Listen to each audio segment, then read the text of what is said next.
Hi everybody, Derek Cord here, licensed marriage and family therapist, also known as the situational therapist. I had a client ask me, how can I find a good therapist? Or how can I explain to my friends how to find a good therapist?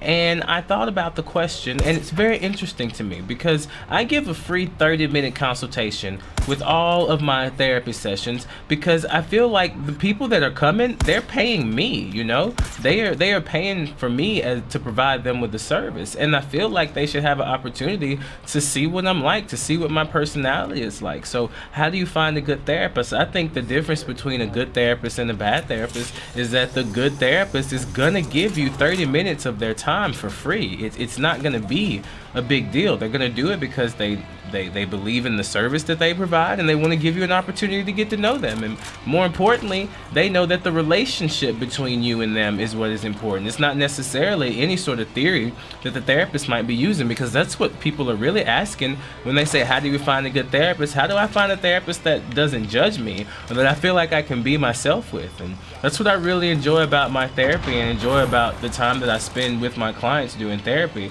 is that I try to provide them with a space where there is no judgment. This isn't about morality or right and wrong. This is about me learning how to go up a ladder correctly. Why can't I go? I'm actually recording this and playing at the same time. I really have to let people know that because it's super cool.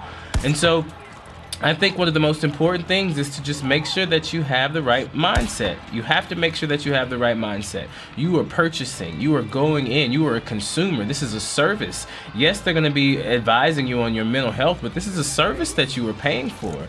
And so you need to make sure that you go in with the idea that you're paying for a service, not that they're doing something for you. Therapists that when you talk to them, it's not like they're your friend. They can't be your friend. I'm not my client's friends, and I am friendly with them. You want someone that you feel comfortable and validated with. And the problem is that most of us, when we're going to therapy, it's because we've grown up in an environment that was less than validating. And so we don't even know what healthy relationships look like. And some therapists are just therapists because they enjoy the power dynamic. There are some therapists that are therapists for reasons that are not always altruistic. And let me see, I think there's somebody in here. I hear somebody talking. Where are you? Oh, shoot. Oh, no. Please don't hit the alarm. Oh, I think they see me. Alright. Go ahead and close that down. Where are they shooting me from? I took off all the indicators because I'm supposed to be playing this game with some sort of intention and focus. And so I took off all that stuff that would be distracting, and I'm really missing it now. I need to make sure that they do not turn on this alarm. So for example, I use video games in my practice as therapeutic tools. Every therapist has their own approach. There's 1,000 different theories. Where are these people? There's 1,000 different theories that a therapist could use. It doesn't really matter what theory your therapist uses. It's the way that they transmit that theory. How do they talk to you about it? How do they communicate with you about it? Do they make you feel less than? Is it condescending? Or is it an environment where enemy reinforcements have been called? You know what? This is one of those times where I'm gonna stop trying to front. I need that reticle, trying to make this all cinematic. Don't even know where I'm aiming at. Where is the damn reticle so I can see, and then I'll get back to explaining how to find the therapist. There we go. Now I can see. All right.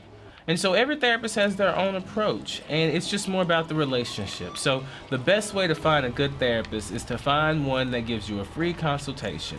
And when you're with them, you just ask them questions. You want to know, how do they approach therapy? What are their techniques? How do they know when therapy is over?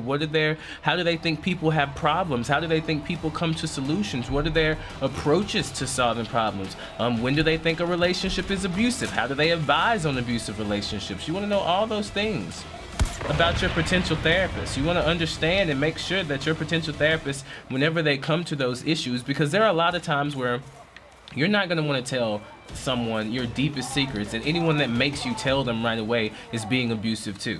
And someone that you feel like you can eventually be able to open up to about those things that you need to talk about. And usually it's one of two things. It's something where you've been abused, or it's something that you've done to abuse someone else. That's just life. That's what we do. It's unfortunate. It's a part of life, and you need to be able to talk that out in a space that's validating.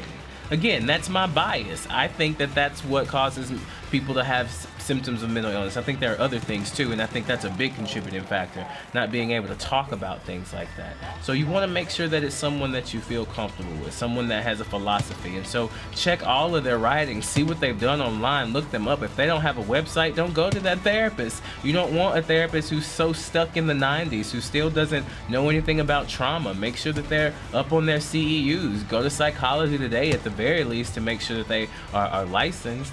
And yeah, just do your diligence and do your research. And that's my girl Grace right there, got my back. Let's go. Grace is who I use to help me work through stuff whenever I'm working through some issues and I just need to have, you know, like kind of like the rubber duck technique. I'll go get Grace, and me and Grace will talk through some stuff together. So Grace is dope. I'm gonna feature Grace in a separate episode after this. And yeah, that would be my suggestions on how to find a good therapist. I think you want one that gives you a free 30-minute consultation. You want one where when you're in their presence with their consultation, you feel, oh, COVID-19, I wasn't even thinking about that. Yeah, you want to make sure that your therapist knows what online therapy is. Now, since you're going to be dealing with mostly online, your therapist needs to have a secure platform. You do not want to be with a therapist who does not know how the internet works. So check online, ask them questions, make sure they know what a virtual private network is, or make sure that they do something to protect your privacy. At the very least, they should use Simple Practice. It's really cool. Simple Practice follows me on Twitter, which is really, really awesome. But yeah, at the very least, they should use Simple Practice. They should have some sort of platform to provide you with good mental health services. And so you want to make sure that you're checking those things out, that your therapist has a good online presence, and that the things they talk about seem to be things that you think will be helpful to you. You won't want to have a therapist that doesn't talk about stuff that doesn't seem helpful. So long story short, when you're looking for a therapist, make sure that they do a free 30-minute consultation, check the writings, check the things they've done online, and just make sure that it feels like it's a good fit. You should just feel comfortable in their presence. You are purchasing a service. Don't think about looking for a therapist as if they're doing something for you. Yes, you're hurting. Yes, you're in pain. And yes, they're going to have answers. Every therapist is going to have different answers. Different reasons. You want to know their personality, see what they've done, see what they've written, see who they are.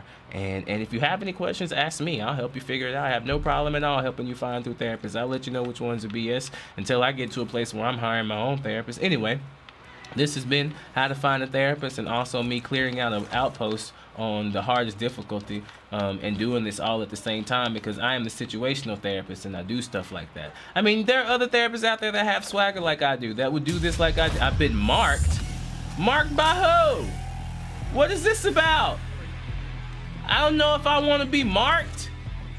Forget that, man. We getting out of here. You're not finna mark me. So anyway, you know, every therapist has their own personality. Just check them out online. Just look, expand your search. You know, with COVID-19, you don't got to stay in one area. That's a larger argument about, you know, interstate commerce and stuff. But you don't got to stay in one area. Find yourself a therapist. Look, Psychology Today. Look at just Google, search, interview them. But you are paying for interview them. That's the difference. Interview the therapist. The therapist works for you, right? That's the difference. All right.